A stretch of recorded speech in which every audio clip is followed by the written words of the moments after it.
All right.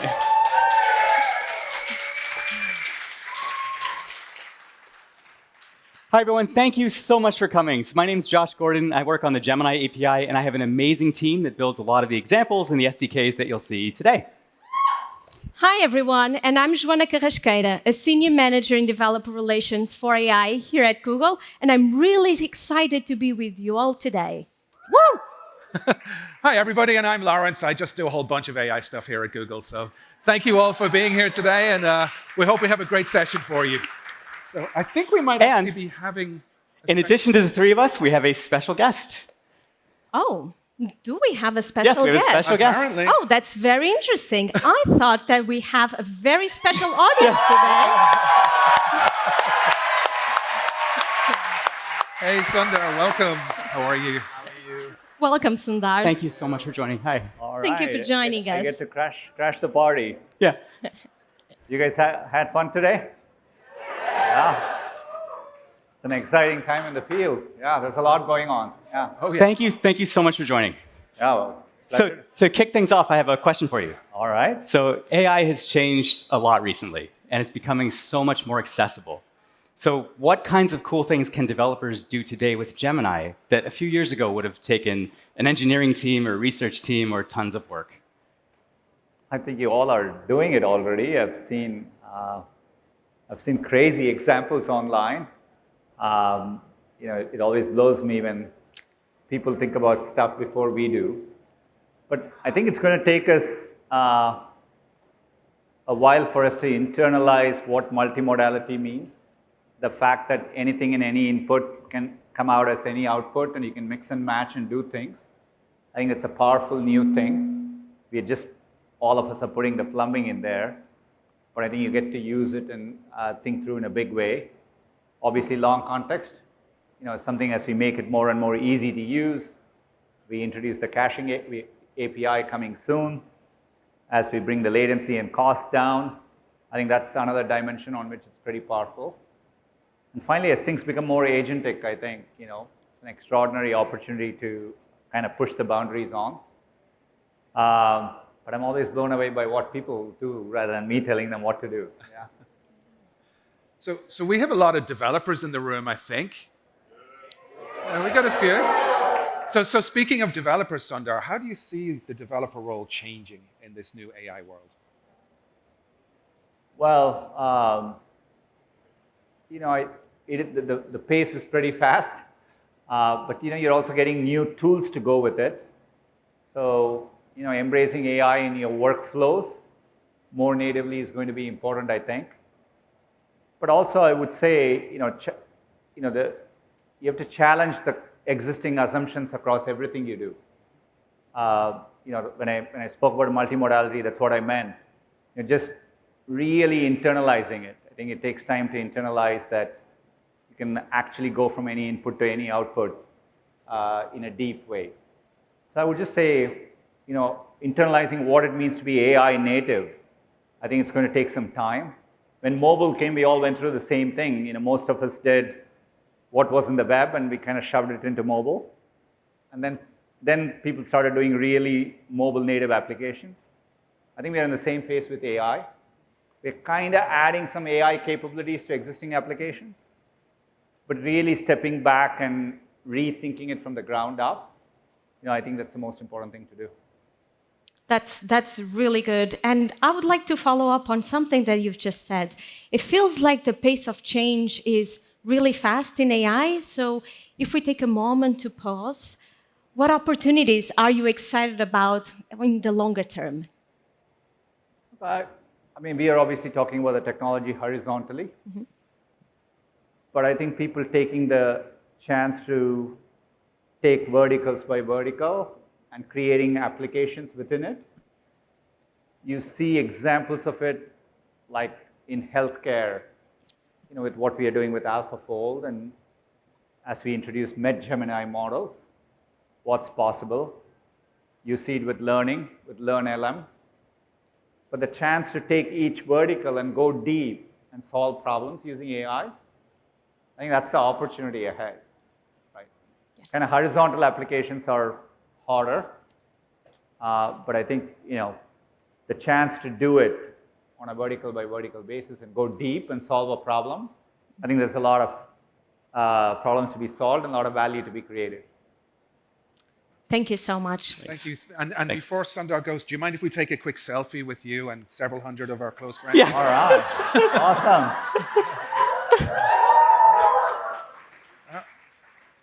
Or it's an Aussie. Yeah. Josh, we can't see you, buddy. Okay, one, two, three. All right, thank you. Thank you so much. Thank you, Sundar. Thanks a lot. Thank you, everybody. Thank you, Sundar. We also have a little gift for you. This is the Indian copy of my book.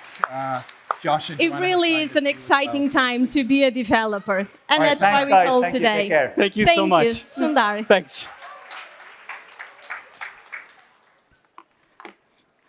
Okay, awesome. So thanks again for coming. So to kick it off, I will speak about the Gemini API and Google AI Studio, and then Joana will speak about AI frameworks, and Laurence will speak about Google AI Edge. And so the Gemini API and Google AI Studio. And I have a lot of cool examples to show you. I'm going to move a little bit quick. You've heard a lot about Gemini 1.5 Pro today. The thing that I would like to say to kick this off is I've been working in AI now for the last 20 years. And at no point in my life did I expect to see a model as cool as Gemini. There's two things that make it special. One is it's multimodal, which means it can work with images, text, code, and video, and audio right off the bat. The other thing is the long context. So in a single prompt, you can include 1 hour of video, 9.5 hours of audio, about 1,000 pages of text, or about 3,600 images. And this means that you can reason across a huge amount of data in a single prompt. And it's just absolutely extraordinary. So you've heard a lot about this model, but what I want to show you is how easy it is to get started with just a few lines of code. And I have a couple quick examples to show you, most of which we just pushed to GitHub this morning, so you can try it out right off the bat. First, I'll show you a quick example with videos, one with PDFs demonstrating the long context, and then one with audio. The first, well, we'll get there in one sec. And then I have one more example using code. This doesn't use the long context, but it's super cool just for developers, and I think you'll have a lot of fun with it. So this is a clip from a 30-minute video of the American Museum of Natural History. And what it is it's someone walking around with a camcorder, and they go through about a third of the museum, and they have these beautiful videos of all these great exhibits that have tons and tons of detail. And I just want to show you, I'm not showing this live, but you can do something extremely similar on GitHub with code that I'll show you in a sec. And so now that we have this video, how can we work with this with Gemini 1.5 Pro? And we have two tools that you can use. The first is our user interface. This is Google AI Studio, and it's a place where you can prototype your prompts, and it's much more than a playground. You can also tune models and do cool stuff like that. But basically, in Google AI Studio, just in your browser, you can insert this video, and what's cool is this is a 30-minute video. I mentioned the context length is 1 million tokens. This takes about half the context. So we can do about an hour, and with the models that you heard about today, you can go up to 2 million tokens when you're off the wait list. So something simple you can do, just to start, is you can do something like video summarization. And this is a really powerful, important thing, but it's not the cool thing that I want to show you. So you can summarize the video, and Gemini will give you a quick sentence, or sometimes it'll give you a paragraph talking about the different exhibits that it saw. You can do much more powerful things too. And so this is a prompt where you upload a map of the museum. And so now you're working with a video and a map. And you can ask Gemini, name something on the map that we didn't see on the tour. And like all large language models, this won't always work perfectly, but it works well a lot of the time. And this is just such a cool capability, so it can reason across the map and say that we didn't see the Rose Center for Earth and Space. Other things you can do, and this has started to work pretty well, is you can actually upload a drawing like this. And so this is a drawing a friend of mine made for a geode. And we can upload the geode into Google AI Studio and say, where did we see something on the tour that looks like this? And Gemini says at 2940 in the video. And if you flip to that in the video, you can actually see that it found the geode. And so this is just an awesome, awesome, awesome thing. It's super, super cool. So how does one build something like this? And the good news is it takes about 6 lines of code. So I have 2 links for you. One, we have a Gemini API cookbook. And this is basically just a GitHub repo that has a bunch of examples that you can run with a couple clicks. And then on ai.google.dev, we've got really great developer docs that explain things in more detail for you. So I'm not going to show you well, this is most of the code. I'm not going to read it to you, but basically, The Gemini API is a REST API, but we have SDKs for Python, Node, and a bunch of other great languages. Here we're installing the Python SDK. Then you import Google.generative AI. You configure it with your API key, and you can get an API key in Google AI Studio with a single click. In the cookbook, there are step-by-step instructions that will help you get started. And then it's just a few lines of code. And this is actually like almost our most complicated code because we're working with videos. So it's one line of code to upload your video, just because it's kind of ridiculous to try and send that whole thing over an HTTP request. So instead, we upload the video first. There's some pre-processing that happens in the back end, so we sleep until the video is ready. Create a model, which is Gemini 1.5 Pro. And now we have a prompt, which is summarize the video. And what's really cool is we've tried to make it really easy for you to work with multimedia. So now if you wanted to do something with the map, basically it's the same pattern, except what you do in your prompt is you're passing a list. So there's text, there's video, and there's a map. And that's basically all the code you need to get rolling. I also want to quickly show you how easy it is to work with really long files, text files, and PDFs. So you can try this example end-to-end in the cookbook. It works pretty well out of the box. Basically, what we're looking at here is this is a 400-page PDF. And it's a transcript of the Apollo 11 mission. And that's from the first time humans landed on the moon. And basically, we're uploading the PDF to AI Studio. And we write a little prompt, like find 4 lighthearted moments in this PDF. And what's happening here is Gemini has read the PDF, which again is 400 pages, and it's finding some humor in the transcript. And one thing that's really cool is I noticed that in this example, it actually cited the page in the PDF where it got this example. And then what I did is I flipped to the PDF, and you can see that Gemini found exactly the sentence, and it cited it correctly where it appeared. So here, Michael Collins is making a joke about munching sandwiches. So you can work with huge text files, and this has endless applications. We could do a whole talk on it, especially for search, and there's tons of great stuff in healthcare. And what I wanted to show you really, really quickly is the code basically looks exactly the same. So again, it's just a few lines. What we're doing is we're uploading our text file, creating a model, writing a prompt, and we're just passing a list with our text and our text file. And of course, you can include images and audio too. Another example we have in the cookbook that you can try, we have a 44-minute speech from JFK, and this is the 1961 State of the Union. And this works pretty well out of the box. Here we can do audio summarization. And there's some cool new examples in the cookbook too for things like voice memos and stuff like that. But anyway, you can upload the file to Gemini and Google AI Studio, and here we're just doing a quick summarization to kick it off, and it will summarize this speech. And again, the code looks basically exactly the same. So create the model, upload your audio file, and then you can go ahead and prompt with it. One last example to show you really quickly, and this is more for developers. So this one is a little bit more technical. So the idea here is that you have some Python code. And say you're doing code for something like home automation, and maybe you have something like Lightbot. So you can control your lights, you can turn your lights. We have 3 Python functions. We've got one to turn them on, we've got one to turn them off, and we have one to set the color. And in this case, we intentionally wrote this in a little bit of a complicated way. So to set the color, as a parameter, it takes this RGB hex value. And now what's cool is we want to see if we can call these functions using Gemini. And so what we're going to do is we're creating a list of functions. So before we were working with media files, but now we're creating a list of functions, and we're writing a system instruction to configure the model to tell that it's a lighting bot, and there's different things you can do with light. And now, when we create our model in code, we're including a list of the functions and the system instruction. And now, if we send Gemini a message, if we say, light this place up, the output is the function that it would like to call. So it understands the functions and can map natural language to the function. And what's really cool, too, if we say something more complicated, like make this place purple, Gemini will actually figure out not only does it have to call the function to set the light color, but it figures out the hex value that it should pass to make these functions purple. And in the Python SDK, we actually have a parameter you can set called automatic function calling. And so in addition to just seeing what Gemini would like to do, Python will actually execute that function for you. And you can use this for like a whole bunch of awesome like home automation stuff or anything you can imagine working with code. So that's like a really quick, like rapid tour of like a couple new examples we have. You can find most of these in the cookbook. You can get started with just a couple clicks. The cookbook is for Python, but we have great SDKs, which you should check out for Node, Go, Dart, Flutter, Android, and Swift. And yeah, thank you so much for my really fast talk, listening, and I hope you have fun with this. Rock and roll. And now, Joana. Thank you so much, Josh. Well, and as you could see, with prompt-driven development, AI is literally becoming more accessible to everyone, regardless of technical background. And it's been amazing to see how this technology has been gaining momentum over the years and how so many of these models, they power some of the amazing products that we have here at Google.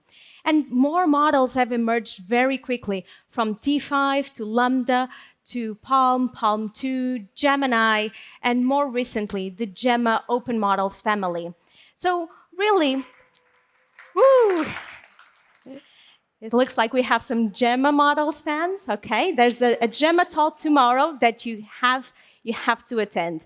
So, like I was saying, when we think about large models, it's not just about a single architecture. There are advancements across software, hardware, and the people behind these technologies that we really have to think about when we think about the holistic development of AI.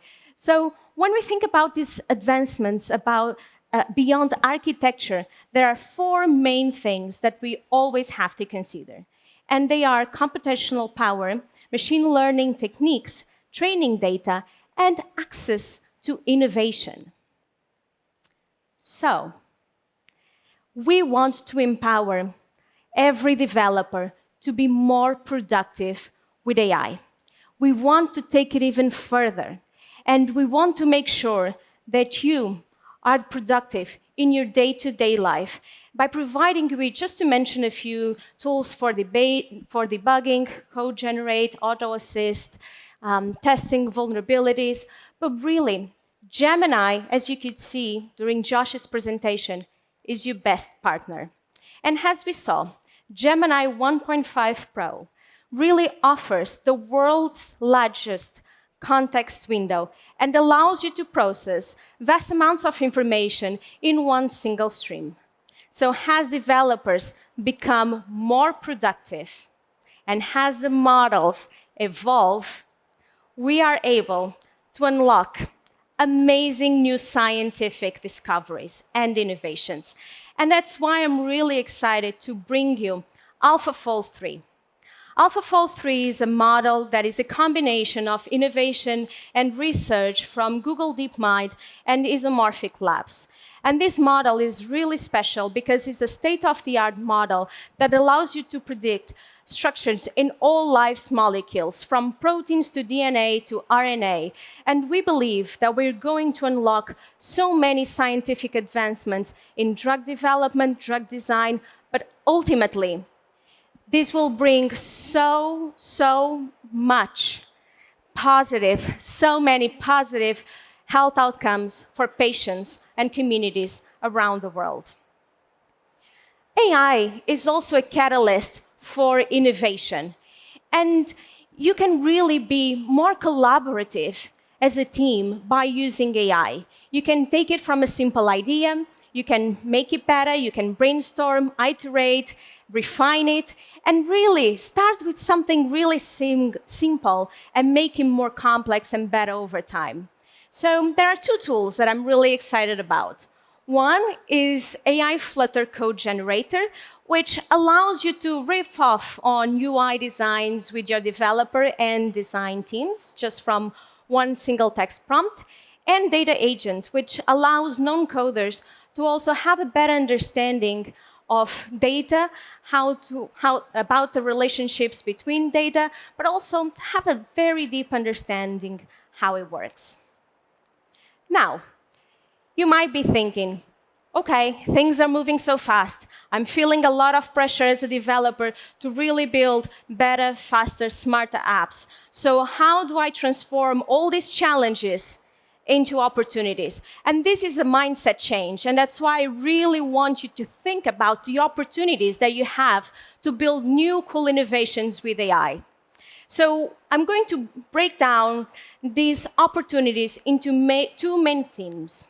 One about creating models, and another one about consuming models. So let's start by talking about creating models. And the key to succeed in any complex task. And let's face it, there are not many tasks that are more complex than understanding your data, training your model with that data, and also using that intelligence to build apps with a very good user experience.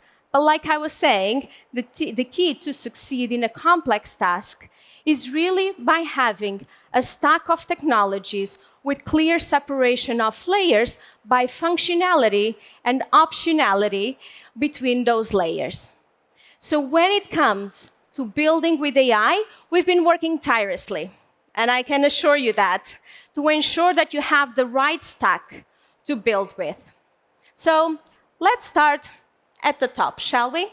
If you're a developer in the age of AI, there are probably three main things that you're trying to do with your models.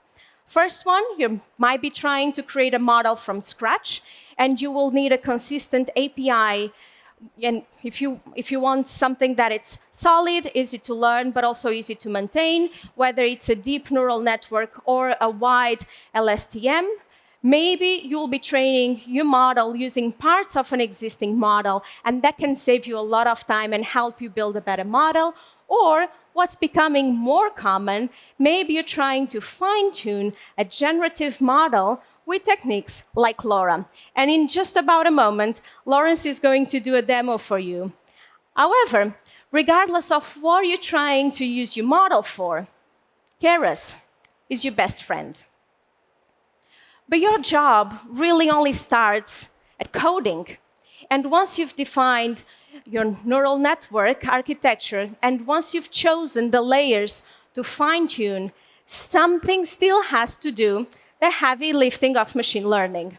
And optionality is really important here. And that's why you've been listening about optionality so much today.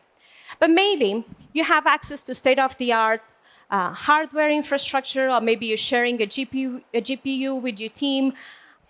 What is really important is that you optimize your hardware. So that's where Keras, with optional backends like TensorFlow, JAX, and PyTorch, is really important and will make your life a lot easier. We're all familiar and we all love TensorFlow. We have a very big TensorFlow community. Developers still use it quite a lot. But I also want to call out JAX, because JAX is a framework for accelerated computing. And when combined with Keras, on the top end, you can really take advantage of this acceleration without having to change your code. So whether you're in a compute-rich environment or not, you can experiment with it and see if you can really train it faster with JAX. And of course, you will need a place to run your models. We need to put it in people's hands. So with that in mind, the ecosystem of runtimes that we've been working on for years will work with your models on this stack, no matter the backend. Everything from the smallest microcontroller to mobile, to the browser, to web servers, to accelerated infrastructure, has the ability to execute the models that you train on this stack. And this really provides an amazing level of optionality. So investing your coding time in Keras, it really opens so many opportunities for you as a developer. Lastly, I just wanted to mention Gemma is here and is designed for world-class fine-tuned performance on a wide range of vision language tasks. We are so excited about what you're going to build with the Gemma open family. And so we look forward to seeing what you are going to create with it. But like I promised, Laurence is going to join us on stage, and he's going to demonstrate what I've just talked about. Thanks, Joana. Hello, everybody. I'm going to first explain a little bit about what I'm going to do. Now, how many of us here in this room, out of interest, do startups? Are you're forming your own startup, all of this kind of thing? Great. It's quite maybe 40%. As far as I can see. Now, think about when you are starting a startup and you're creating this whole new thing, and a lot of the time, you really want to just test out your ideas, you want to validate your ideas, You want to get it in front of people so that when you go to investors with a pitch, you've really tested and validated that.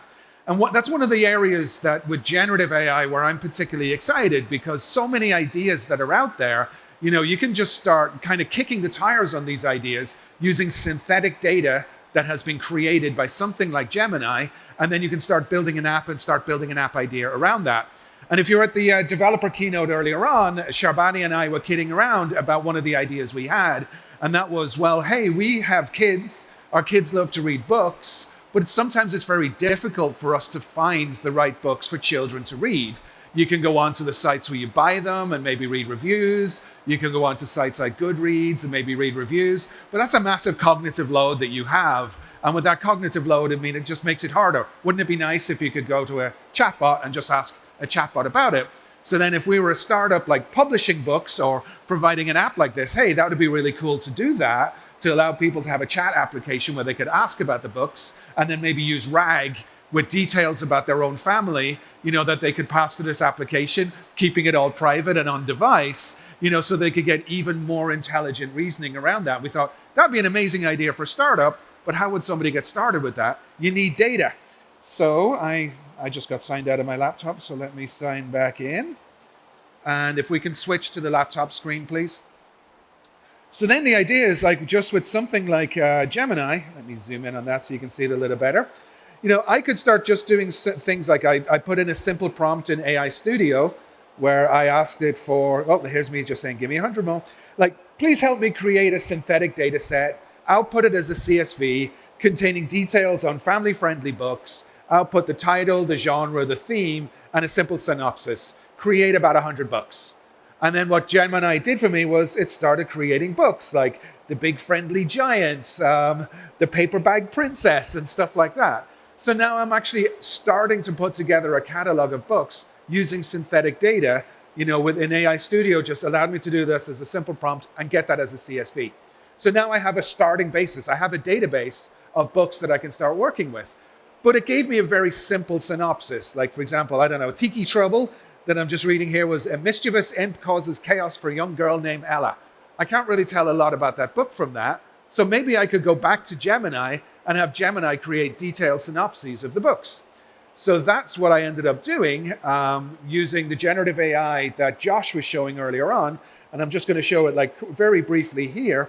But what I could do is, and I can share this collab with you later if you like, but what I could do is using the generative AI model, the generative AI API that Josh was showing earlier on, I could then create a new prompt that's like, please write a detailed synopsis of a plot for a book called something. When I'm reading through that CSV, add the title, in the genre of, add the genre, which has a theme of, add the theme, and this basic plot, add the synopsis. And now Gemini is going to write 200-word summaries of the books for me. So now I'm getting lots and lots of data around these synthetic books. So now as a startup who's looking to get into this area, I now have all of this data that I can work from. I didn't need to buy a database, so I can start proving out this concept and building something, again, that I could bring to investors. Now I have the data, right? What do I do with it? Well, tell Laura we love her, right? So with Laura, low rank adaption, we can now take a model like Gemma and we can start fine-tuning Gemma with instruction tuning on that data. And I'm going to just show any Keras TensorFlow developers in the house? Okay, quite a few of you. So all of those skills that you've had with using that, it's just the same thing that you're going to be doing here. So when I come down to this part where I'm fine-tuning Gemma, hopefully my VM is still running, I'm running it and we'll see right here is a good old-fashioned, if I zoom in, we'll see a good old-fashioned model.fit. So all I've done is I've taken the data, my synthetic data, I did a little bit of code that turns that into instruction tune format. If you're not familiar with instruction tuning, the idea is that when you're working with a large language model like a Gemini, you just give it the data in the way that you would expect it to give you back data. So like if you give it a prompt and you expect it back in a certain way, then you just create that and you create lots of instances of that. Like for example, a prompt could be, is this book suitable for a 10-year-old? And the answer is yes, it is suitable for a 10-year-old. You put those prompts together for those specific books, create all of that data, which I've done synthetically here, and then train a model on that. And we can see here now, it's going to take a little while to train. The first epoch was done in about 43 seconds. The subsequent epochs in Keras are usually a bit faster, but the 20 of these is probably going to take about 10, 15 minutes. So while that's training and the learning leprechauns are doing their thing, can we switch back to the slides, please? So we've been learning and we've been hearing about the word AI all day today. I'm trying to avoid using the word AI because everybody else uses it a lot. But we've been hearing a lot about models that you can create today. But one of the biggest things that developers, when we speak to them, get confused about is, where do I use my models? Which ones do I do? Where do I put them? Do I use hosted Gemini? Do I fine-tune my own model? Do I use something like open source like Llama? Where do I start? This is all really confusing. So I always like to think about it in the terms of the number 3. So if you think about where your models are going to execute is a spectrum. From one end of the spectrum, I'm going to be talking in detail about in a moment, but that is a model that you completely own that's on your own device. Be that a server, be that a mobile, be that a desktop. At the other end of the spectrum is a model that you do not own and is hosted by somebody else. And that's like a Gemini being hosted by Google, that's like a GPT being hosted by OpenAI, and you access that via an API. Increasingly important, and you're going to be seeing this as a major growth area over the next 12 months, is in the middle of this, where it's a model that you own, that you create, that you fine-tune, that then gets hosted potentially by somebody else on your behalf. It could be hosted by Google and Vertex, and there's a whole crop of startups starting up to actually do that hosting for you. I think personally this is going to be the most exciting area for us as developers, because the idea is if we can start training our own models or fine-tuning existing open models to be able to solve our business problems, now we have a place where we can host them. So today you're seeing a lot about Gemini being hosted in the cloud for you. You're seeing a lot about Google AI Edge that I'm going to be talking about in a moment. But as a developer, also think about investing your skills in that area and think about what it takes to fine-tune models. And as we announced in the keynote this morning, Gemma 2, part of the idea of that is it's going to be a 27 to 30 billion parameter model, but it's going to fit on a single TPU. And I think that's one of the important parts of it. So now if you're going to be hosting this for your business, that single TPU, the cost of that single TPU to be able to host a model that you have fine-tuned explicitly for your use case, then becomes a really powerful thing. But I'm going to switch to the mobile side of things for a moment. And like the whole idea is that when you want to run a model on a device, it's not easy, right? So devices are generally lower powered. You don't have all of the hardware that you have, in a data center and all of that kind of stuff. So typically, and for years, many of us have been doing this using a technology called TensorFlow Lite. You build your model, you convert it into the TensorFlow Lite flat buffer, and then you run it on TensorFlow Lite. In the last couple of years at I/O and other events, we've been talking a lot about the media pipe framework and media pipe tasks. The idea behind those two, if I show them on the next slide, is really they abstract a lot of the complexity of having a model on your device. Now, if you're an Android developer or an iOS developer or a web developer, you probably think in terms of strings and bitmaps and JPEGs. If you're an AI developer, you generally tend to think in terms of tensors. Models are tensors in and tensors out, and it becomes a difficult task sometimes for you if you are not a TensorFlow developer, and that's where the name TensorFlow came from. If you're not a TensorFlow developer, to start thinking about your data structures, how your app does things, and to be able to take advantage of a trained model to be able to make your app artificially intelligent. And like you end up with complex workflows like these ones. The one on the left is just a single model. The ones on the right is for many, many scenarios like segmentation, object detection, that kind of thing. You've got multiple models. And you end up having to write all of this code, for doing things like pre-processing, post-processing, on each of these models and managing it all. And it's really, really difficult. And that was the idea of what MediaPipe and the MediaPipe framework were giving you. The idea was that we abstract a lot of that complexity. You write your code to just deal in strings and bitmaps and whatnot. But we did get a lot of feedback from the community that it's still very confusing.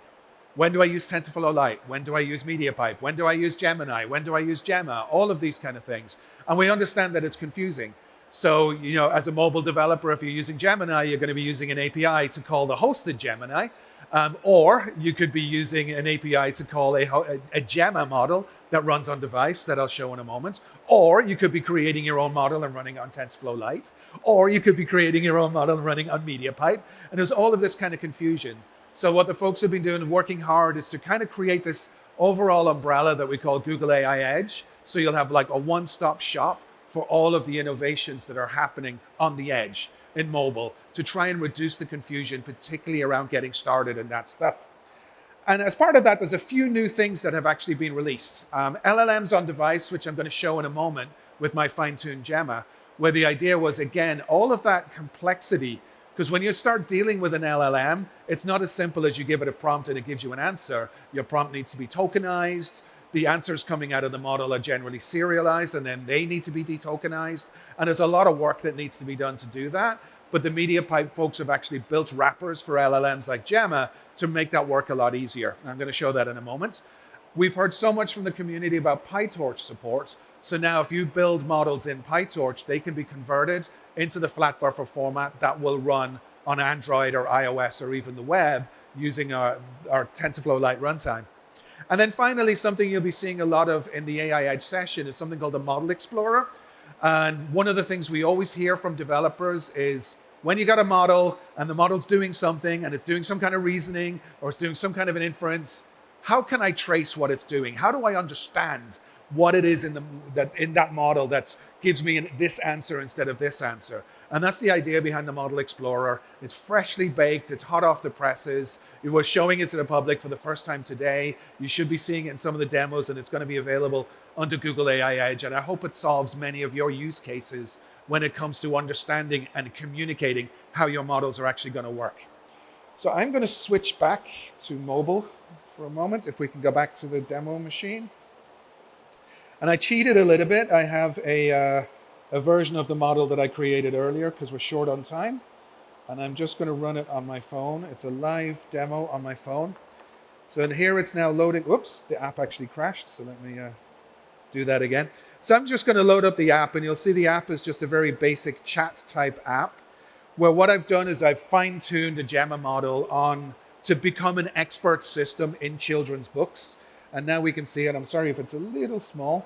And now I can just go to it. Now, for example, would the time-traveling catacorn, which is a book that we made up completely for this demo, but I think I'm going to write it, be a suitable book for my family? And if you look carefully, oh, it crashed, sorry. Oh, you gotta love live demos. So let me try that again. Good thing Sundar's not here.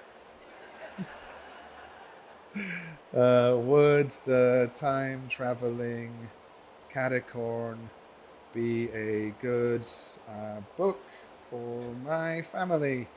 Okay, everybody cross your fingers.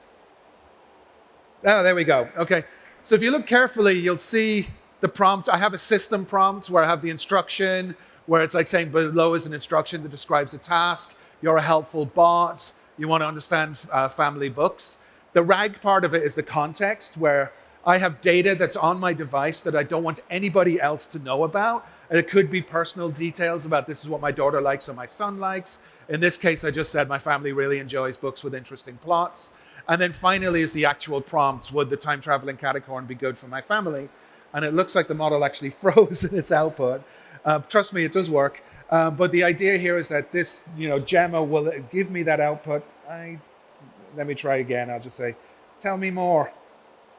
Tell me more, tell me more. Oh, I'm sorry. You know what? I'm going to skip back to the slides. I'll demo this later. Sorry. This is the kind of thing that works always in dry run, but then when you do it on stage, it fails. Can we go back to the slides, please?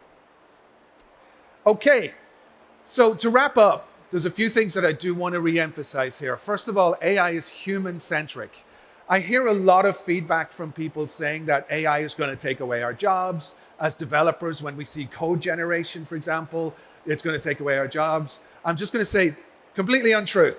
This is a greater opportunity for developers than there ever has been. It's a greater opportunity for any kind of creators than there ever has been. the ability for you to be able to expand your horizons as a developer is greater now than ever. I really think there has never been a better time. One of the next trends that you're going to see is agentic workflows. I promised my friends I wouldn't say the word agentic, but I just said it. But what you're going to start seeing in the next 12 months as a developer is the ability for you to create apps that use LLMs that self-correct, that self-identify, and are able to start interacting with humans or with each other as part of workflows. So this is one of the areas that I would strongly recommend to skill up in, to start looking at using things like the Gemini API to be able to build these type of things. I don't know if you saw the keynote this morning where they demonstrated Chip, where Chip was the idea was it's a helpful assistant that works within your Google Docs and works within your Google Chat. And I find this is a great example of an agentic workflow. Another thing that we recommend is to join the Kaggle community. As you create your own fine-tuned Gemma models, hopefully ones that are better than my one, you're actually going to be able to publish them to the Kaggle community and to share them with other people so that they can use them themselves. And there's just lots of great stuff happening in that space. Finally, the last one I would like to say is AI is accessible. We've been working really hard to widen access to everybody, to make AI as easy as possible so that everybody can jump on the AI train and be able to build better apps and be able to build better sites and services with it. Also, with the last minute I have, just to encourage everybody to remember that responsibility in AI is very, very important. It's a very difficult thing to do. One of the things we've been stressing at Google is to try to be a thought leader with responsible AI by publishing responsible AI principles, and I'd encourage you to read them and follow them, or adapt them really for your own use. And then finally, I'd just like to leave you, that question is there's the opportunity like never before to change the world with your work as a developer. Not with AI, like this slide says. It's with your work as a developer. There are opportunities out there to make the world a better place for other people. I encourage you to go and take it. Just want to say thank you so much.